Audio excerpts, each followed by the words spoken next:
On restaure actuellement les vitraux de la cathédrale de Port-Louis à l'île Maurice. L'ensemble des vitraux date de 1933, mais les derniers vitraux que nous restaurons là datent de 1935. Le vitrail du baptistère a été commandé plus tard.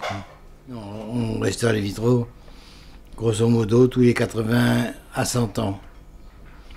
Parce que les plombs s'abîment, il y a des chocs dans les verres, enfin différentes choses. Et là, il était temps de les restaurer, quoi. Et le vitrail que nous restaurons actuellement là a subi un cyclone en 1943 qui a très abîmé, donc on répare les bêtises du cyclone maintenant. Là, ça c'est le panneau du baptême du roi Saint-Louis. Donc il y avait une série de panneaux dont 3 complètement foutus, disparus. C'est pas du vitrail, il n'y a pas de plomb, il n'y a pas de couleur de verre. Donc on refait tout ça, on répare tous les morceaux brisés et le vitrail sera rendu là-bas comme neuf.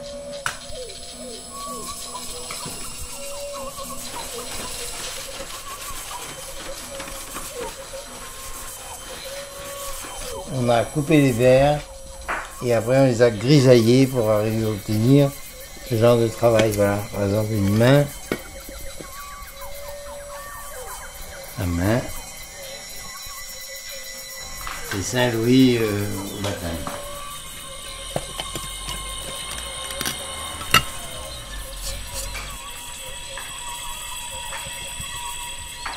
Toutes ces pièces-là ont été découpées, travaillées, cuites au four.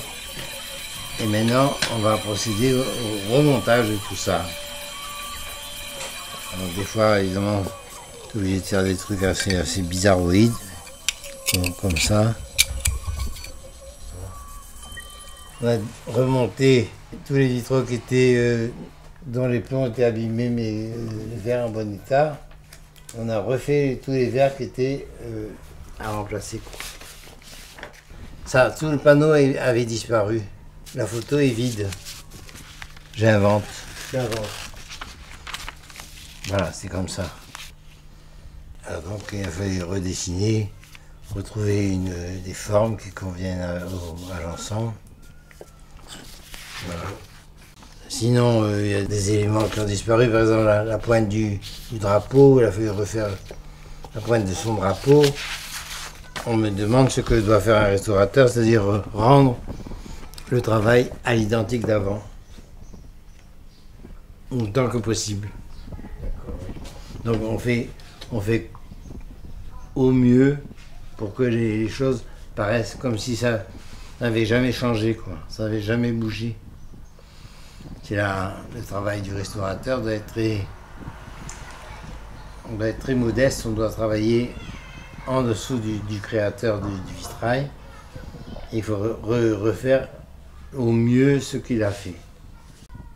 J'interviens sur toutes les couleurs puisque je retrouve les couleurs anciennes et je les refais dans leur forme.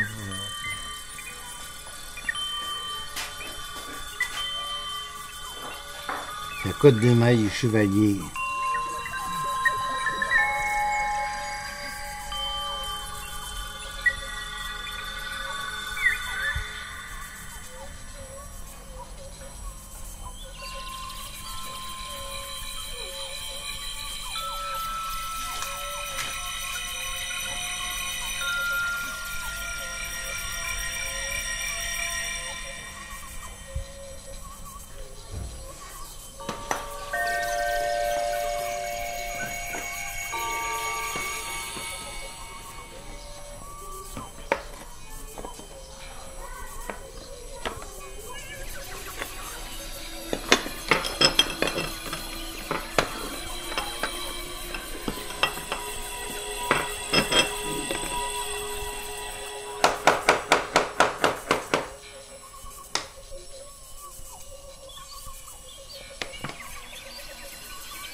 C'est un travail de grande patience.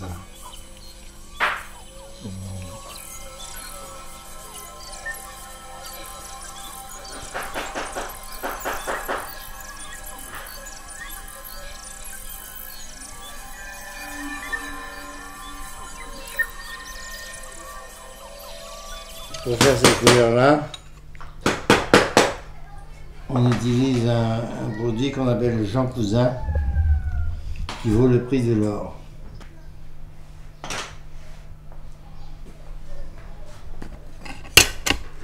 Ça. Plus un travail dessus. Hein. Je remets de la couleur et différents trucs.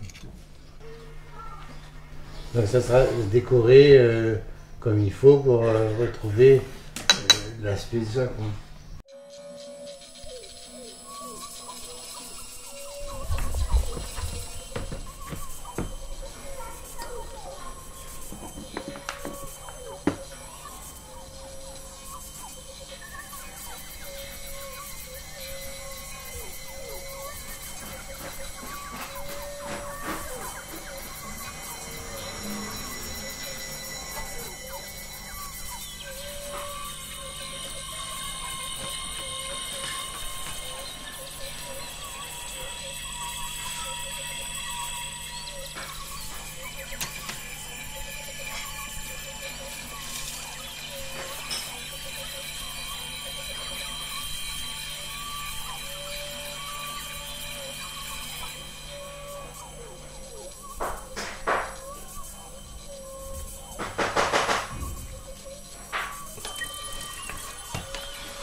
C'est bon.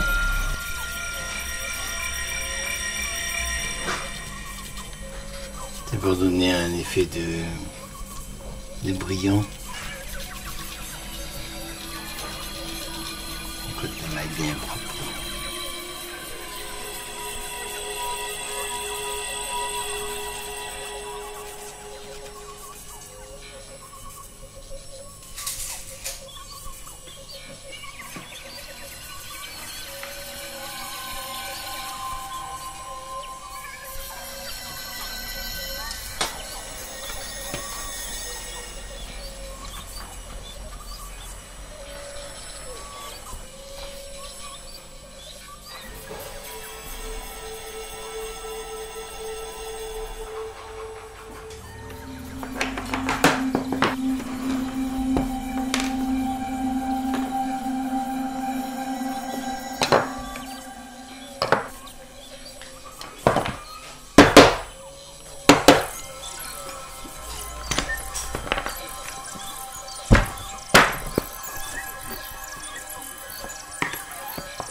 Important parce que faut que ça se raccroche à l'ancien.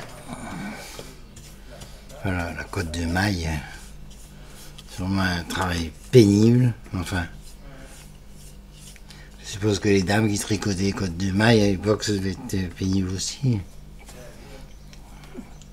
Les grisailles noires, brunes, bleues. Ce sont des pigments métalliques que l'on passe au pinceau, enfin différentes techniques pour dessiner sur le verre. Au départ, le verre est transparent, peut être coloré, mais transparent. D'accord. Et la grisaille vient apporter un élément de dessin. C'est comme ça que tous ces dessins qui sont là sont faits à la grisaille. C'est une poudre que je mélange avec du vinaigre d'alcool. On peut mettre avec de l'eau si on veut, mais enfin, c'est mieux avec du vinaigre. Je rajoute un petit peu de gomme arabique en poudre. Gomme arabique. C'est juste pour coller, hein, parce que la gomme arabique, ça devient, c'est que quand ça passe au four, la gomme arabique s'en va, disparaît. Quand ça cuit, ça rentre à l'intérieur du verre, la grisaille. Par exemple, ça, voilà, un vieil élément. Ça, c'est un vieux machin. Bon, la grisaille a été mise dessus et cuit à 700 degrés, ça rentre dans le verre. Et là, ça ne partira plus jamais. Bon, tu vois, cette grisaille, l'ombre qu'il y a sur le vase là, c'est fait avec la grisaille.